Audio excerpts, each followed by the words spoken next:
Hello everyone, welcome back to our BST class. Yesterday we were reading about joint stock company.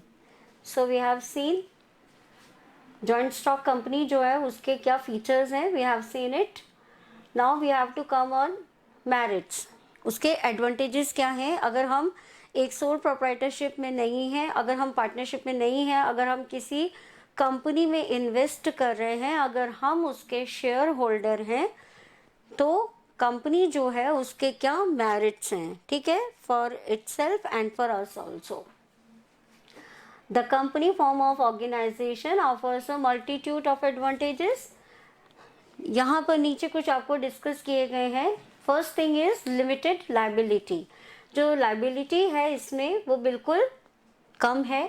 The share holders are liable to the extent of the amount unpaid on the shares held by them. Also, only the assets of the company can be used to settle the debts, leaving the owner's personal property free from any charge. This reduces the degree of risk borne by an investor. अगर हम किसी company में अपने shares जो है invest करते हैं, अगर हम उसके शेयर्स जो हैं उनको परचेज करते हैं, तो हमारी लायबिलिटी कितनी होती है, केवल उस अमाउंट तक होती है जितने अमाउंट के शेयर्स हमने परचेज किए हैं. बाकी कंपनी पर अगर किसी भी तरीके का डेप्ट होता है तो वो उधार या वो जो उधारी है वो केवल कंपनी अपने पर्सनल असेट्स जो हैं उनसे ही चुकाती है, उसी से वो उन डेप्ट्स को ख़त्म करती है, वो कंपनी ही उसे बियर करती है. किसी भी इन्वेस्टर के ऊपर इस तरीके का बर्डन जो है, ओवर लायबिलिटी जो है वो उसके ऊपर नहीं होती है. The second thing is transfer of interest. Transfer of interest आपने पहले भी पढ़ा था कि किसी भी कंपनी के जब शेयर हम खरीदते हैं तो वो शेयर जो है हम आगे ट्रांसफर भी कर सकते हैं. इन दैट केस जब हम शेयर ट्रांसफर करते हैं तो हमारा जो रेट ऑफ इंटरेस्ट होता है, यानी कि ट्रांसफर ऑफ इंटरेस्ट का मीनिंग हो गया कि हम अपने शेयर्स जो हैं वो किसी दूसरे व्यक्ति को इजीली बेच सकते हैं. Fine. The ease of transfer of ownership adds to the advantage of investing in a company, as the share of a public limited company can be sold in the market and as such can be easily converted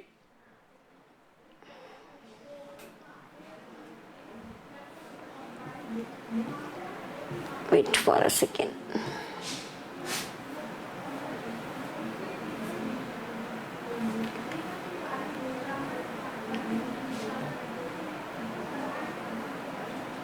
Into cash in case of need arises. This avoids blockage of investment and present the company as a favorable Avenue for investment purposes. ठीक है, तो ये हमारे लिए एक अच्छी सी deal है कि अगर हम किसी भी कंपनी के शेयर जो है जब अपने लिए खरीदते हैं तो हमें अगर ज़रूरत नहीं है तो या तो हम उनको इजीली क्या कर सकते हैं, ट्रांसफ़र कर सकते हैं, यानी कि हम किसी दूसरे व्यक्ति को बेच सकते हैं. And in case of emergency और in case of when we require cash, तो हम क्या कर सकते हैं, उनको बेच भी सकते हैं.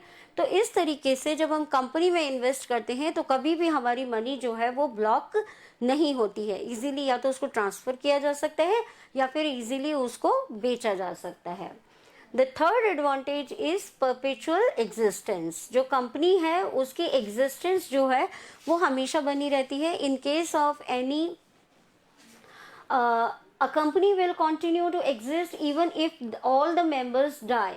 It can be liquidated only as per the provision of the Companies Act 2013. किसी भी तरीके से अगर जितने भी members हैं उसके अगर वो सारे ही जो है अगर वो डाए तो भी कंपनी जो है वो हमेशा चलती रहती है. क्यों? क्योंकि कंपनी जो है उसकी अपनी एक पर्सनल एग्जिस्टेंस है, उसकी एक अपनी एंटिटी है.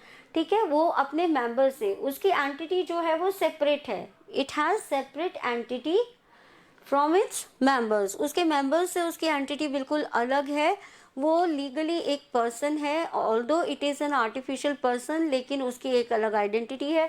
अगर सारे मेंबर्स जो हैं उसके, अगर वो भी उनकी डेथ हो जाती है, रिटायरमेंट हो जाता है या वो रिज़ाइन कर देते हैं एनी हाउ, या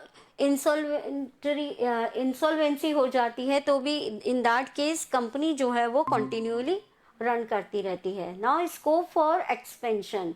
कंपनी जो है उसका एक्सपेंशन जो है वो हमेशा बढ़ता रहता है। किस तरीके से? As compare to the sole proprietorship and partnership forms of organisation, a company has a large financial resources. Company के फाइनेंशियल रिसोर्सेज जो है वो कैसे होते हैं? बहुत लार्ज होते हैं। कंपनी में बहुत सारा पैसा जो है वो लगा हुआ होता है। Further capital can be resource Further capital can be attracted from the public as well as through loans from the banks and financial institution. Thus there is a greater scope of expansion. किस तरीके से expansion किया जा सकता है कि एक तो अगर कंपनी जो है अगर वो उस अपनी ऑथेंटिसिटी को बना करके रखती है तो ज़्यादा से ज़्यादा लोग जो हैं वो उसके शेयर्स जो हैं खरीदते हैं और अपने पैसे को वहाँ पर इन्वेस्ट करते हैं। ऑन द अदर हैंड हम क्या कर सकते हैं, जो बैंक लोन्स होते हैं उनकी हेल्प से भी कंपनी का एक्सपेंशन जो है वो कर सकते हैं। तो इट इज़ वेरी इजी कि हम बैंक से या किसी भी फाइनेंशियल इंस्टीट्यूशंस जो है उनसे हम कंपनी जो है वो पैसा ले सकती है और अपना एक्सपेंशन कर सकती है। Thus there is a greater scope of for expansion.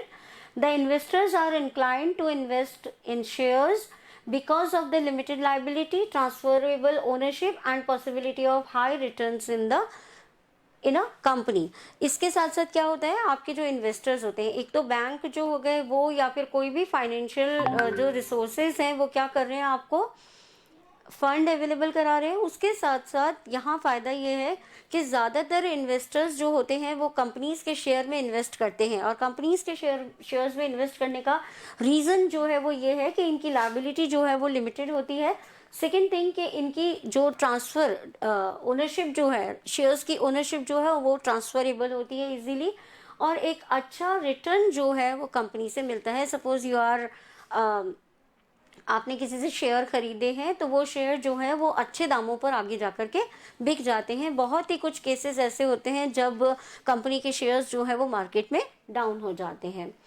Then professional management meaning कि एक कंपनी जो है वो उसमें काफ़ी कैपिटल लगी हुई होती है, बहुत से लोग उसमें इन्वेस्ट करते हैं, तो company can afford good management. एक अच्छा मैनेजमेंट जो है वो कंपनी हायर कर सकती है, क्योंकि एक अच्छे मैनेजमेंट के लिए उनको बहुत कुछ पे करना पड़ता है। ठीक है, वो पेड होते हैं सारे।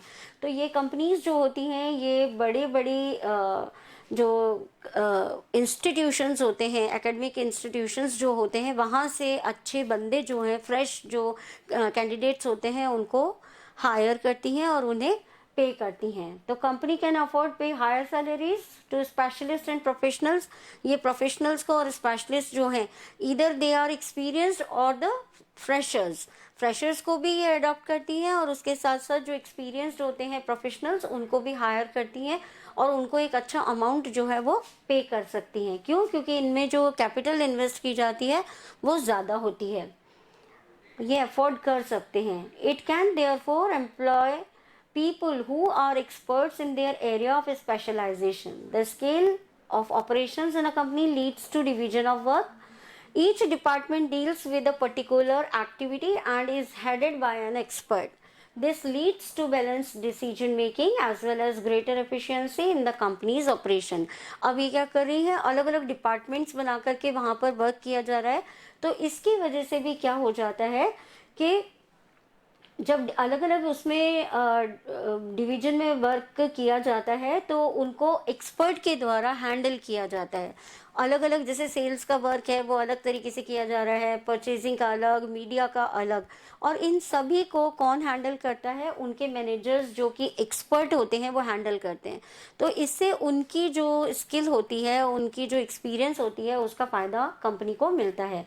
इसकी वजह से क्या होते हैं, बैलेंस डिसीजन लेने में आप एबल होते हो। उसके अलावा एफिशिएंसी जो है, एफिशिएंट वर्क होता है कंपनी में, बहुत ही एफिशिएंटली कंपनी के वर्क को चलाया जाता है।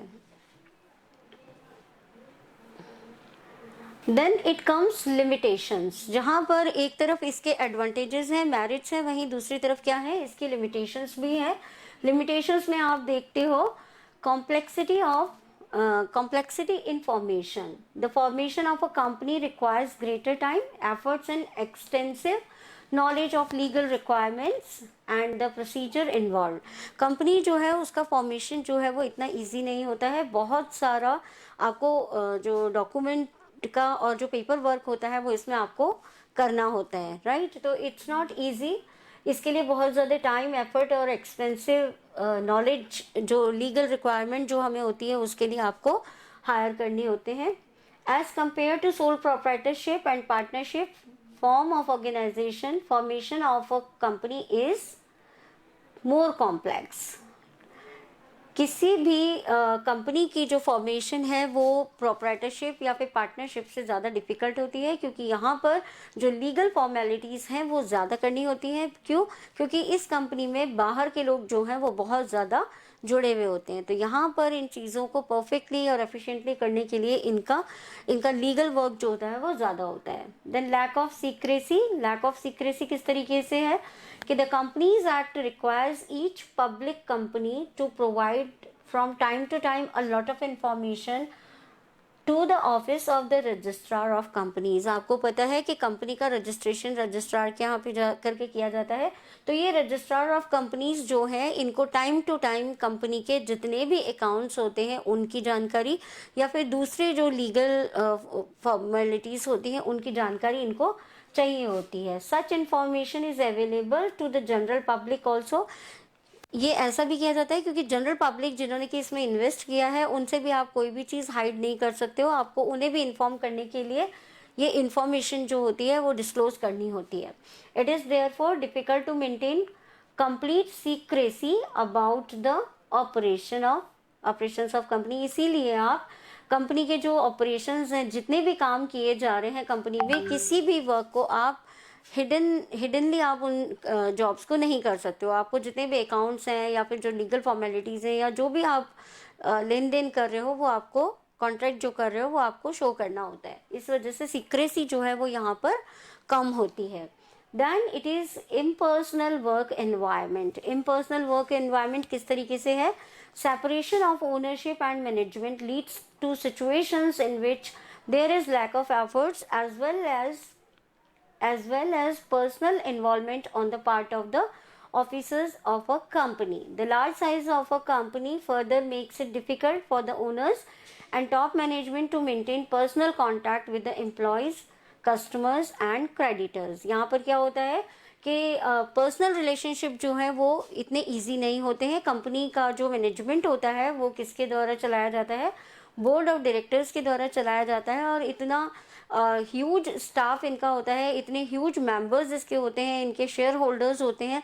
तो इस वजह से इनके पर्सनल रिलेशंस जो हैं वो मेंटेन नहीं हो पाते हैं और एम्प्लॉयज़, कस्टमर और क्रेडिटर्स इनके साथ में इनके पर्सनल रिलेशंस जो हैं वो नहीं होते हैं. So this is also a limitation और डिसएडवांटेज. Then numerous regulations. बहुत सारे रेगुलेशंस जो है वो यहाँ पर लगाए जाते हैं. The functioning of a company is subject to many legal provisions and compulsions. बहुत सारे legal provisions और compulsions यहाँ पर है. A company is burdened with numerous restrictions in respect of aspects including क्या क्या है, जैसे कि auditing है, voting है, filling of reports है and preparation of documents, and is required to obtain various certificates. बहुत सारे certificates हैं या फिर दूसरे लीगल डॉक्यूमेंट्स हैं जिनको प्रिपेयर करना होता है. उसके अलावा ऑडिटिंग है, वोटिंग है, फिलिंग ऑफ रिपोर्ट्स है. ये बहुत सारी चीज़ें जो है वो करनी पड़ती हैं. बहुत से रेगुलेशंस जो है वो यहाँ पर करने पड़ते हैं, जिसकी वजह से it's not a easy thing. इनका जो वर्क है वो ओवरबर्डन्ड हो जाता है. यहाँ पर एक एग्जांपल आपको दिया हुआ है, pen is mightier than the sword. ये कंपनी को लेकर के, कंपनी के फॉर्मेशन से लेकर के आपको एग्जांपल दिया हुआ है, जिसमें कि एक कैप्शन जो है वो है कि जो पेन है वो ज़्यादा ताकतवर है किससे? सोर्ड से. यानी कि इंसान के जो थॉट्स हैं, when we write something is more effective than a sword. जो सोर्ड है उससे तो केवल काट डाला जा सकता है, बट राइटिंग जो है उससे हम क्या कर सकते हैं? अवेकनिंग जो है वो कर सकते हैं. Right? The case of Lakshar Writing Instrument Private Limited. In the year 1963, a young gentleman armed with the power of hard work and ambition started a new era in the field of writing instrument. Writing instrument are pen, right? Instrument जो है वो क्या है writing का? Is a pen. At a tender age of 19, he started a small manual assembly shop in Sardar Bazaar area in Delhi, where he manufactured fountain pens under the name लक्ष्य writing instrument private limited. ठीक है, एक केवल 19 साल का जो लड़का है उसने अपनी एक शॉप जो है वो लगाई सदर मार्केट में, और उसका नाम था लक्ष्य राइटिंग इंस्ट्रूमेंट प्राइवेट लिमिटेड। और यहाँ पर ये क्या करता था, फाउंटेन पेन जो है उनको बनाता था। Being awarded the coveted #1 writing instrument exporter award consecutively for 3 years, 3 साल तक लगातार उसने इस अवार्ड को जीता है। has been given the exclusive rights of manufacturing and distributing 4 international brands in India। यहाँ पर ये 4 इंटरनेशनल ब्रांड का केवल इसी को राइट जो है वो मिला हुआ था। ये कौन कौन सी 4 ब्रांड जो है वो बना रहा था, पायलट, पेपरमेट, पार्कर एंड वाटरमैन, जिसमें कि पायलट और पार्कर ये बहुत ज़्यादा कॉमन है, आपने भी इनको सुना होगा इजीली। ठीक है, Laksar writing instrument private limited has the largest share in this market of over 20% with a turnover publishing way beyond the ₹150 crore mark. ठीक है, इसके जो शेयर्स हैं वो मार्केट में बहुत ज़्यादा हाई है और इनका जो टर्नओवर है it is 150 crore. As of today, Luxor is a leading manufacturer and exporter of writing instruments from India. It is currently exporting over 15% of the output and has 4 manufacturing facilities in New Delhi and 3 at Mumbai। 3 Mumbai में और दिल्ली में 4 इनकी जो companies हैं ये चल रही हैं। It is a leader in most segment of the market, manufacturing and distributing a wide variety of pens for various application and needs। ठीक है, अलग अलग तरीके के अलग अलग किस्म के जो पेन हैं वो यहाँ पर आ रहे हैं, इस कंपनी के थ्रू आ रहे हैं और आज की डेट में ये मार्केट को लीड कर रही है company. So you can see it's a good thing कि एक बहुत अच्छा जो आप एक बहुत अच्छा स्कोप जो है वो एक कंपनी में आगे देखते हो। केवल 19 ईयर ओल्ड बच्चे ने जो कि केवल एक शॉप से अपना काम शुरू किया, मैन्युफैक्चरिंग शुरू करी, वो आज 150 करोड़ का टर्नओवर जो है वो दे रही है, राइट। इसके साथ साथ सोसाइटी को भी क्या दे रही है, वो जॉब दे रही है लोगों को। Yes, ma'am.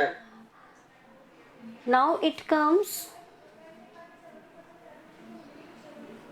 Lack of secrecy. हाँ, lack of secrecy we had completed, numerous regulations done from different agencies Delay registered। and This reduces yes, the freedom of operations of a company and takes away a lot of time, efforts and money।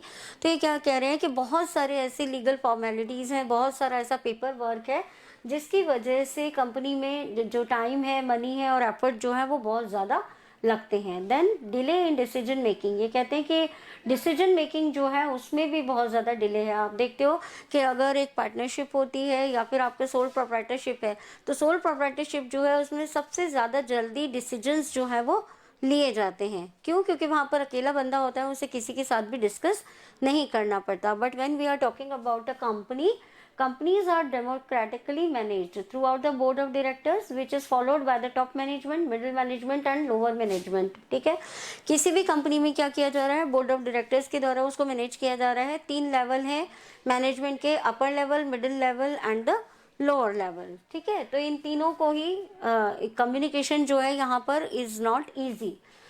Communication as well as approval of various proposals may cause delay not only in taking decision but in acting upon them।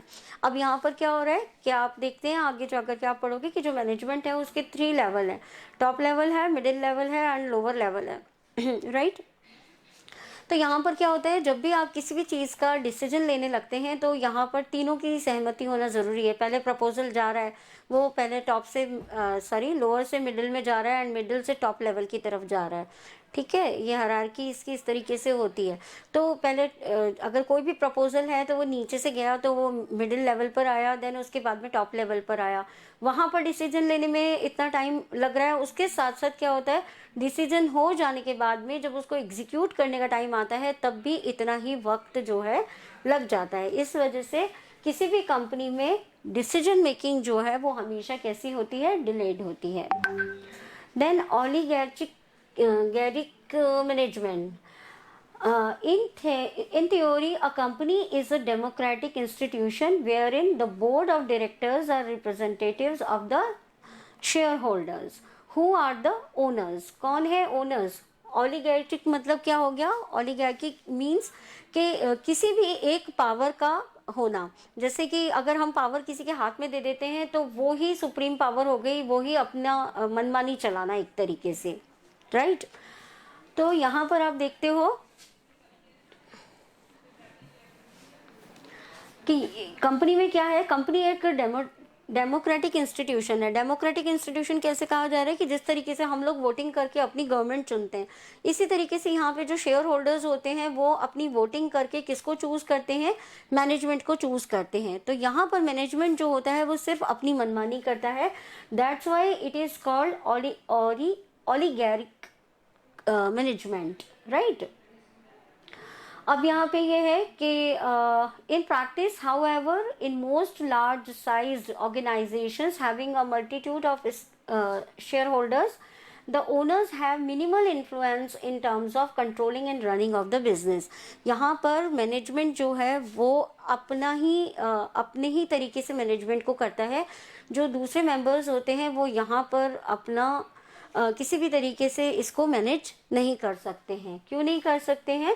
क्योंकि ये इनका बहुत ही influence जो होता है controlling और running business के लिए वो बहुत कम होता है। क्योंकि ये लोग डायरेक्टली इन्वॉल्व नहीं होते हैं मैनेजमेंट में। कई बार ऐसा लगता है कि कंपनी को ये डिसीजंस नहीं लेने चाहिए, लेकिन वो उसके लिए कुछ भी नहीं कर सकते हैं क्योंकि वो डायरेक्टली उसके मैनेजमेंट में इन्वॉल्व नहीं हो सकते हैं। It is so because the share holders are spread all over the country and a very small percentage attend the general meetings. हम जो इसकी जनरल मीटिंग होती हैं, शेयर होल्डर्स जो होते हैं वो ऑल ओवर द वर्ल्ड होते हैं और उसकी जनरल मीटिंग्स जो हैं वो भी अटेंड नहीं कर पाते हैं। The board of directors are such enjoy considerable freedom for exercising their power which they sometimes use even contrary to the interest of the shareholder। और इसी वजह से यहाँ पर क्या होता है कि जो आपके बोर्ड ऑफ डायरेक्टर्स हैं वो अपनी पावर को एंजॉय कर लेते हैं। क्यों? क्योंकि इनका कोई इंटरफेरेंस ही नहीं होता, इनका कोई इन्फ्लुएंस जो है वो मैनेजमेंट में नहीं होता। तो समटाइम्स ये शेयर होल्डर्स जो हैं उनको उनके फेवर में न जाकर के अपने फेवर में जाकर के भी कोई डिसीजन जो है वो ले लेते हैं।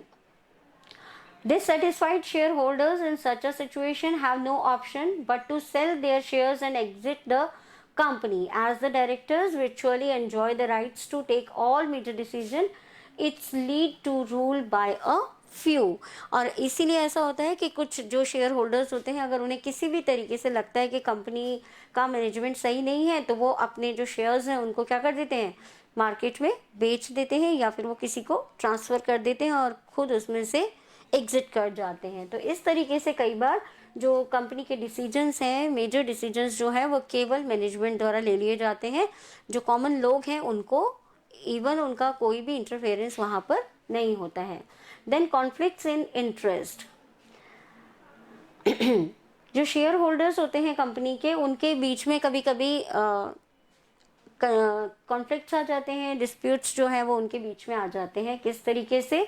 The employees for example may be interested in higher salaries, consumer desires higher quality products at lower price, and the shareholders want higher returns in the form of dividends and increase in the intrinsic value of their shares. These demands pose problems in managing the company as it often becomes difficult to satisfy such diverse interest। अब क्या हो जाता है, कभी कभी अलग अलग जो शेयर होल्डर्स होते हैं कंपनी के, उनके और जो एम्प्लॉयज़ होते हैं उनके सबके बीच में डिस्प्यूट आ जाते हैं, कॉन्फ्लिक्ट आ जाते हैं। कॉन्फ्लिक्ट किस तरीके से आ जाते हैं कि कई बार जो एम्प्लॉय होता है उसको हायर सैलरीज चाहिए होती हैं, कंज्यूमर जो होते हैं उनको हायर क्वालिटी ऑफ प्रोडक्ट जो है वो चाहिए होता है और उसकी प्राइस भी वो क्या चाहते हैं कि लो हो।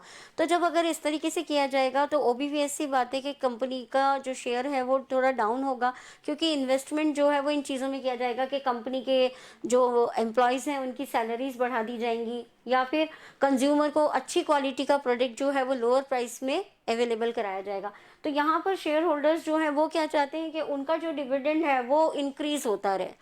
ठीक है, वो ये चाहते हैं कि हमारा जो शेयर है उसका अमाउंट जो है वो इंक्रीज होता रहे, उनका डिविडेंड जो है, जो शेयर पे उनको उनको डिविडेंड मिलता है प्रॉफिट में से, वो उनका बढ़ता रहे। But some time it not possible, it is not possible. ये नहीं हो पाने की वजह से यहाँ पर सेटिस्फेक्शन जो है वो नहीं हो पाता है, और मैनेजिंग जो होते हैं कंपनी की, इस तरीके की जो डिमांड्स हैं वो प्रॉब्लम क्रिएट करती हैं, और जो मैनेजमेंट होता है उसमें और शेयर होल्डर्स में या फिर एम्प्लॉयज़ जो है उनमें कहीं ना कहीं डिससेटिस्फेक्शन जो है वो आ जाता है, right. So we will cover this much today. Tomorrow we will read about the public company and private company. Right, everyone? So go through your NCERT book and read it thoroughly. Fine, everyone? Yes, Yes, ma'am. ma'am. Thank you, ma'am. You're welcome. Thank you, ma'am.